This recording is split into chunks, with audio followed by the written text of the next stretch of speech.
Kanalımdan ve mutfağımdan herkese merhabalar. İlginç yapımıyla sizlere tül gibi şahane yufka tarifi vermek istiyorum. Üstelik el açması olmadan yapılan şahane yufkaları sizler de kısa sürede evinizde hazırlayabilirsiniz. Yufkanın lezzeti su böreği yufkasını aratmayacak kadar lezzetli bir yufkadır. Mutlaka tarif defterinize eklemenizi tavsiye ederim. Hamuru için 4,5 su bardağı un elenerek uygun bir kaba alınır. Üzerine bir tutam toz şeker, 1 tatlı kaşığı dolusu tuz, 1 yemek kaşığı sıvı yağ, 5 su bardağı su eklenir.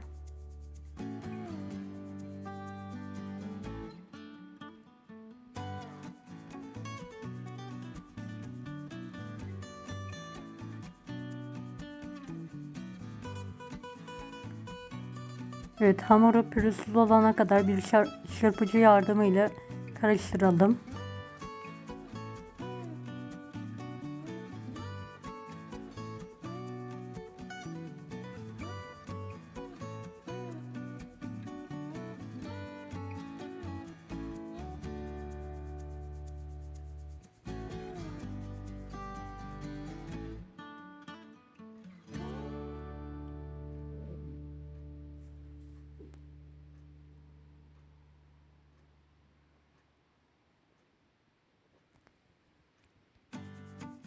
Evet, hamur pürüzsüz olana kadar karıştırdıktan sonra tekrardan içinde tabak kalmaması için bir süzgeç yardımıyla farklı bir kaba süzerek hamurumuzu alalım.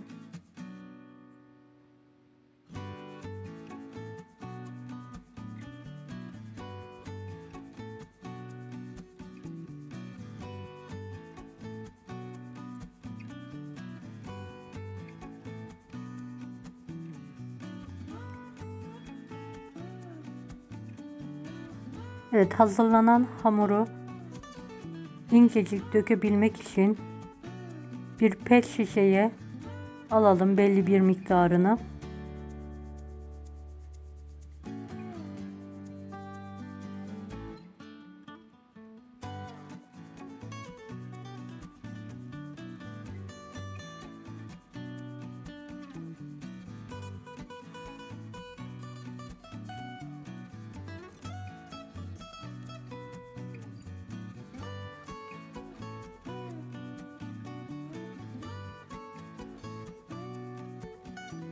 Pet şişenin kapağını ısıtılan ince bir iğne ucuyla aralıklı olarak gelişigüzel delelim.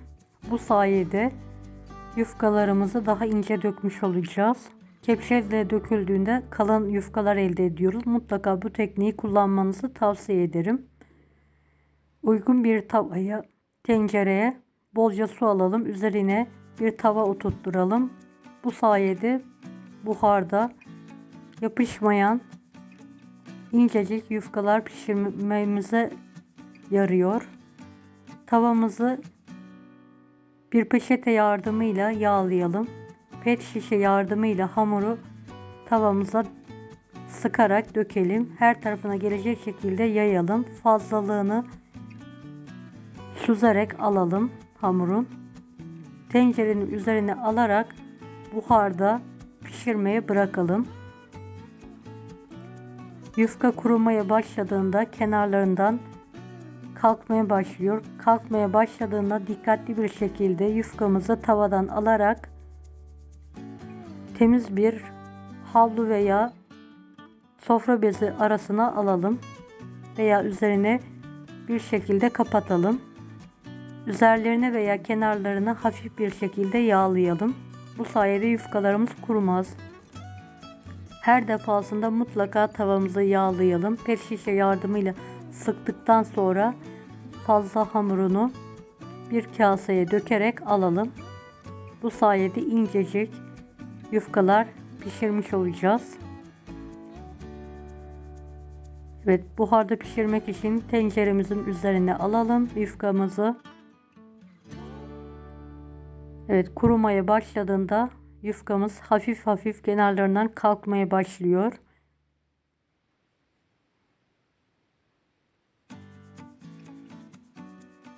Evet, yeteri kadar kuruduktan sonra yufkamızı dikkatli bir şekilde tavadan alalım. Gördüğünüz gibi incecik tül gibi yufkalar pişirdim. Mutlaka her yufkada pişiriminden sonra yufkalarımızı hafif bir şekilde yağlayalım. Aynı teknikle yufkaları hamur bitene kadar pişirmeye devam edelim. Videomu bu kısma kadar izlediyseniz yorum kısmına herhangi bir emoji bırakırsanız bana destek olmak için sevinirim.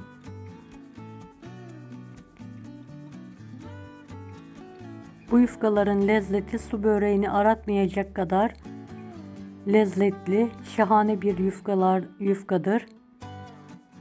Yumuşacık.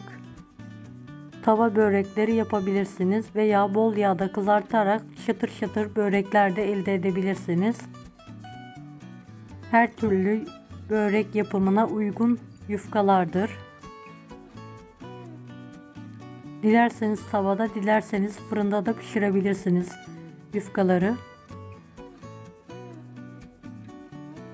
Evet, ben aynı teknikle yufkalarımı pişirmeye devam ediyorum gördüğünüz gibi.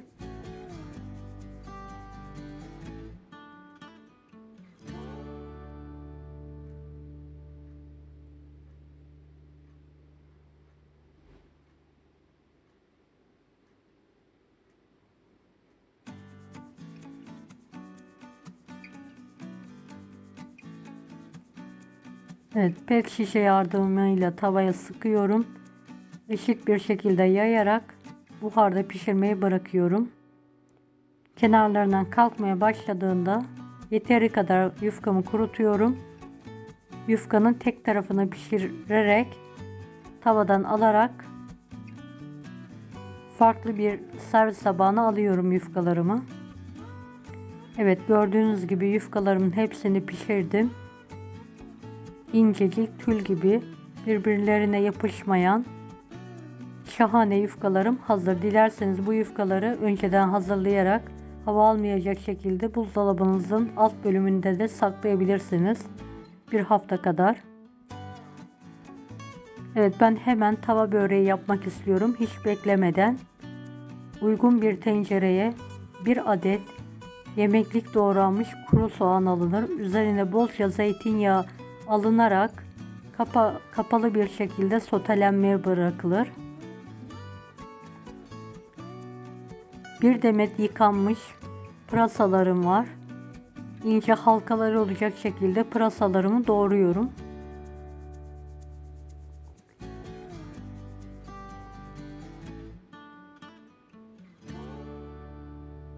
Evet, doğradığım pırasaları servis tabağına alıyorum. Yeşil kısımlarını da ince olacak şekilde doğruyorum. Doğradıktan sonra tekrardan bol suda yıkayarak suyunu süzüyorum.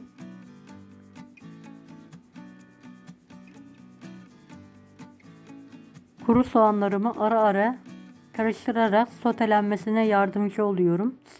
Kokusu çıktıktan sonra üzerine doğradığım pırasaları ekliyorum. Biraz karıştırarak kavuruyorum. Daha sonra yeşil kısmını ekleyerek karıştırıyorum. Bir yemek kaşığı tuz ekliyorum bu aşamada ve sürekli karıştırarak pırasalarımı kavuruyorum.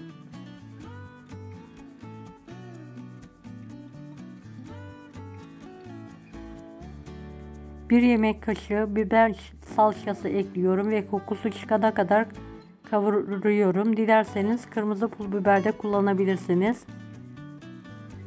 Evet, yeteri kadar kavrulduktan sonra bir su bardağı sıcak suyu azar azar ekleyerek pırasam pişene kadar kapalı bir şekilde kavrulmaya bırakıyorum.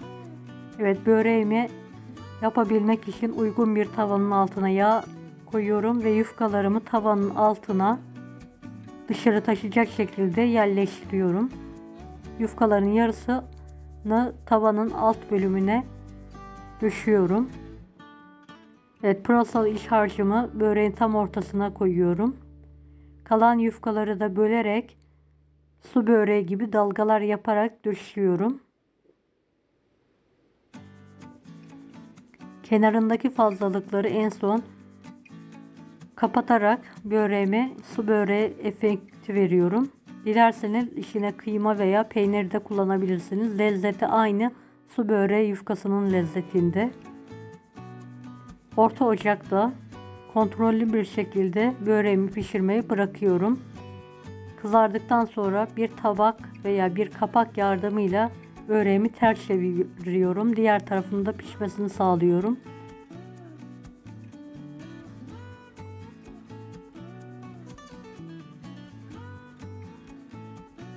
Evet, kontrollü bir şekilde böreğimi pişirmeye bırakıyorum. Arkalı önlü tekrardan kızarttım. Evet, kızaran böreğimi servis tabağına alıyorum. Gördüğünüz gibi böreğim hazır artık. İkrama yakın dilimleyerek servis yapabilirsiniz. Deneyecek olanlara şimdiden kolaylıklar dilerim. Kanalıma ücretsiz abone olmayı unutmayın. Bir dahaki videolarda görüşmek üzere. Allah'a emanet olun. Hoşça kalın. Daha farklı tarifler için bunları da izlemeyi unutmayınız. Afiyet şifa olsun herkese.